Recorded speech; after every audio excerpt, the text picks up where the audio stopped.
Number 10 की शुरुआत होगी, जिसका नाम होगा ब्रीथ।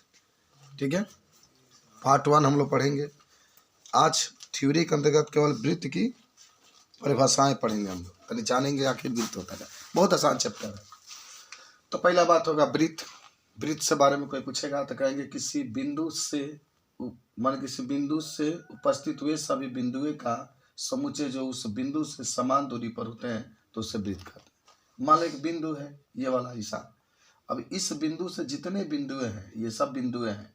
जब बहुत अधिक बिंदुएं होती है ना, तो इसको हम लोग समुच्चय कहते हैं। सबका दूरी समान है, सबका दूरी समान है। समझो, इस बिंदु से जितनी दूरियां हैं सबका दूरी समान है, तो इसी को हम लोग क्या कहते हैं? ब्रीथ कहते हैं। तो ब्रीथ जो होता है अंदर खाली होता है, ये आप याद रखेंगे। ब्रीथ जो होता है अंदर खाली होता है। ब्रीथ की बहुत सारे आप उदाहरण दे सकते हैं। ब्रीथ में आप जो सिक्का देखते हैं वही वृत्तकार होते हैं। साइकिल का पहिया हो जाएगा, पंखा हो जाएगा, जो पंखा को होता है सब, पंखा भी वृत्त में चलता रहता है। तो बहुत सारे उदाहरण आप, जो चूड़ी होती है, जो काड़े होते हैं, वो भी ब्रीथ के रूप में पाए जाते हैं। तो इस तरीके से आप ब्रीथ बता सकते हैं। उसके बाद से ब्रीथ का परिधि। ब्रीथ का परिधि का मतलब होता है कि ब्रीथ के केंद्र और चारों ओर के समान दूरी से बनी आकृति को परिधि कहते हैं। जैसे केंद्र है, इसके चारों ओर जो आकृति बन रही है, ये वाला हिस्सा, तो इसी को हम लोग क्या कहते हैं? परिधि कहते हैं। और ध्यान रखना है चीज़ को, कभी भी परिधि पूछेगा तो यही होता है 2πr। ब्रीथ का परिधि क्या होता है? 2πr। और पाई का मान हमेशा फिक्स है 22/7 या 3.14। जैसे आप कहेगा वैसे हम रखते हैं, या तो 22/7 रखेंगे या 3.14 रखेंगे। ठीक है।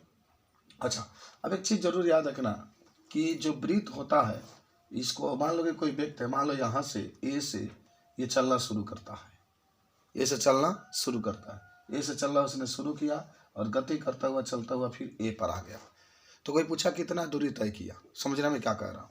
कोई व्यक्ति मान लो ए से चला और ए से चलता हुआ गति करता हुआ पुनः ए पर आ गया, तो उस व्यक्ति ने कितना दूरी तय किया? तो जब दूरी पूछेगा तो इसका जो परिधि होगी उसी को हम लोग क्या कहते हैं? दूरी कहते हैं।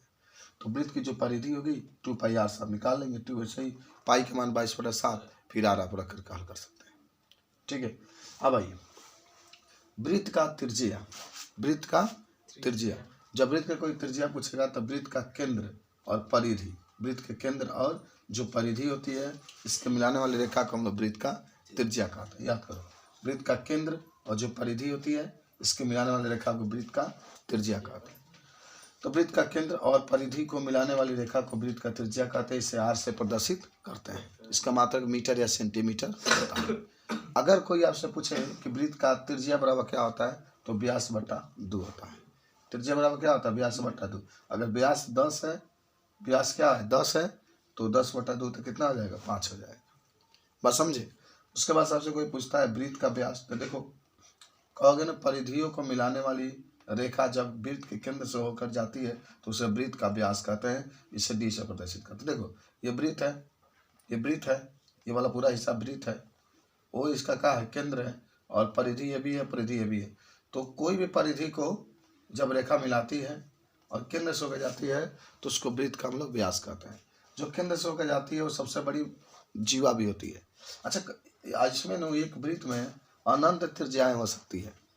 आपसे कोई पूछे कि बताओ एक वृत्त में कितनी त्रिज्याएं होती है, तो आप क्या कहेंगे? अनंत। देख रहे हैं, कितना भी खींच सकते हैं इसमें।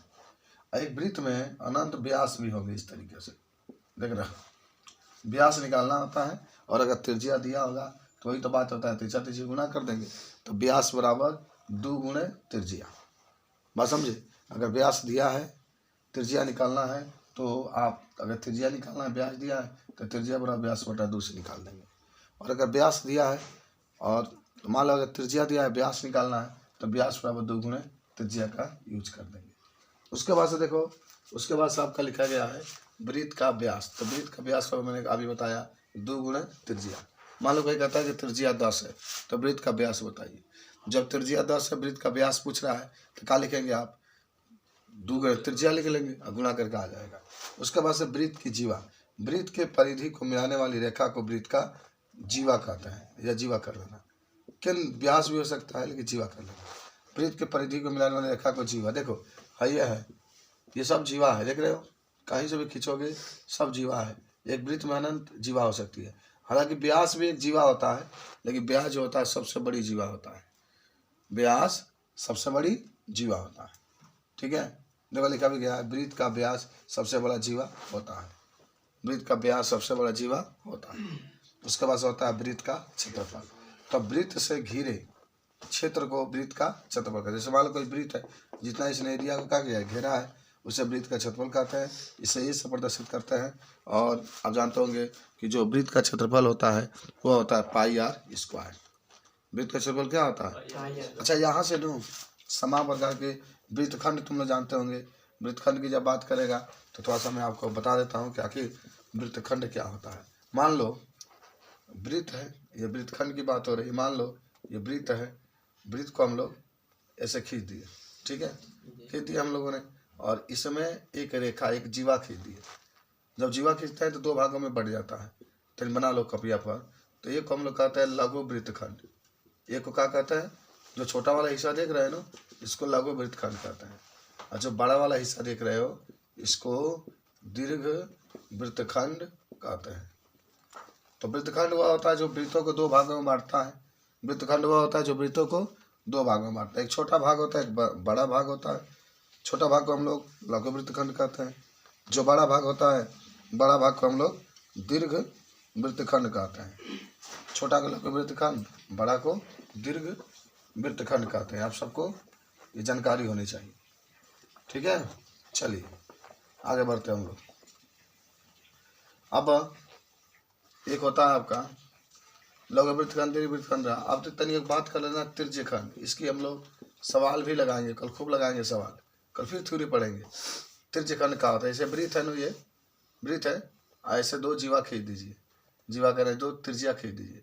तो ये जो आकृति आपकी बनी है, ये वाला हिस्सा जो देख रहे हैं, इसी को हम लोग तिर्यखंड कहते हैं। माने तीन ओर से घिरी हुई आकृति को देखिए, एक ये घेरा, एक ये घेरा है, एक ये घेरा है, तीन ओर से बनी आकृति को हम लोग क्या कहते हैं, तिर्यखंड कहते हैं। हालांकि ये जो है लघु तिर्यखंड है या खाली तिर्यखंड। तो एक बात बता देते हैं, यहाँ पर जरूर लिख लेना, तिर्यखंड का क्षेत्रफल ही 5 6वां बना लेना, या 7वां बना लेना। तिर्यखंड का क्षेत्रफल सब लोग याद करो। तिर्यखंड का क्षेत्रफल थीटा बटा 360 गुणे पाई आर स्क्वायर। थीटा बटा 360 गुणे पाई आर स्क्वायर, जरूर याद रखना।